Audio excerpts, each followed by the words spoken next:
G'day guys, Josh here from Trimx. Today we're going to be running through the install process on this RXTX 325 for stage 1 Trimx. First of all, what you want to do is run through the IBR Override process. In doing so, you need to power up the jet ski, pull in the reverse handle. Now, depending on your ski, you either have to press mode or the OK button.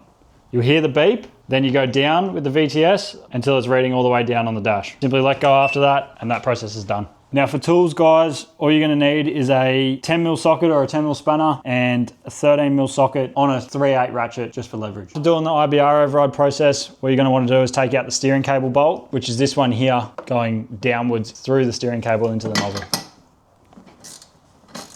Now that bolt's out, you can see you can freely move around the steering nozzle, which is just easy to get the steering cable out of the way so that then you can access this bolt on the right hand side of the jet ski, holding your trim ring in and also pushing it over to the right hand side to then get to the other bolt underneath here.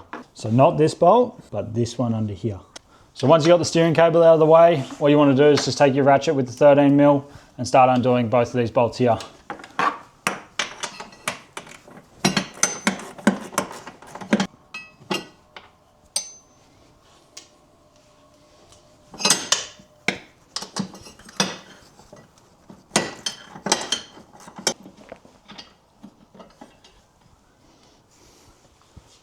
So next what you want to do is simply just fiddle around with this.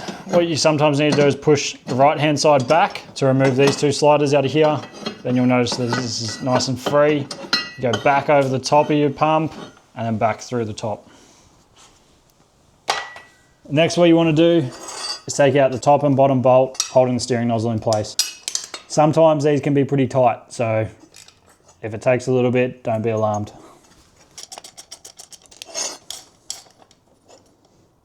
Now once those two bolts are out, you can grab your nozzle, pull it straight out.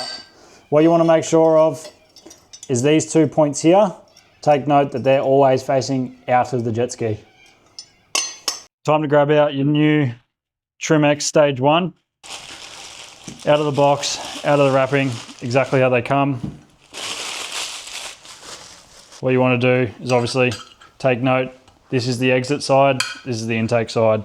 So as I was saying before, about always making sure this is facing outwards. When you're putting your nozzle in, you want it facing the same way, going outwards. What you want to do is apply a bit of thread locker on these two bolts here.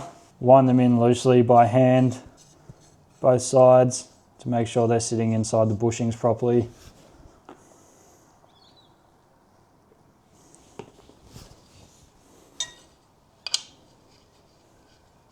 After that, grab your ratchet and tighten them up.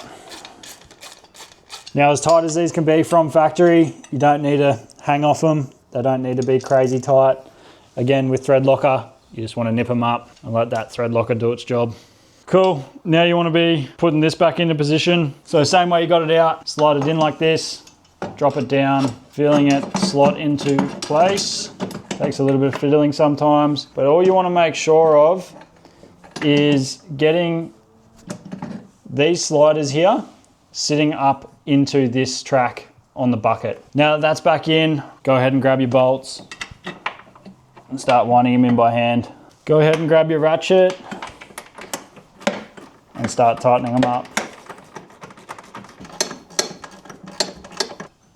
Once the trim ring's back in, bolted up nice and tight, you want to go ahead, grab your steering cable, slot it inside of the steering arm on the nozzle and just pull the nozzle through until you get that hole nice and lined up. Go ahead and drop the bolt in and start tightening it up. There you have it guys, simple as that. Bolt in, couple fail safes to run through once it's all done. Start the jet ski up, put it into forward, put it into neutral, reverse, run over everything just to double check everything's working and moving as it should. So again guys, just check over your bolts, give everything a good once over, and then you know you're ready to head out on the water. And don't forget to stay safe. My name is trying to pretend they don't know who see us. Like anytime I get on, I make it on cover 100.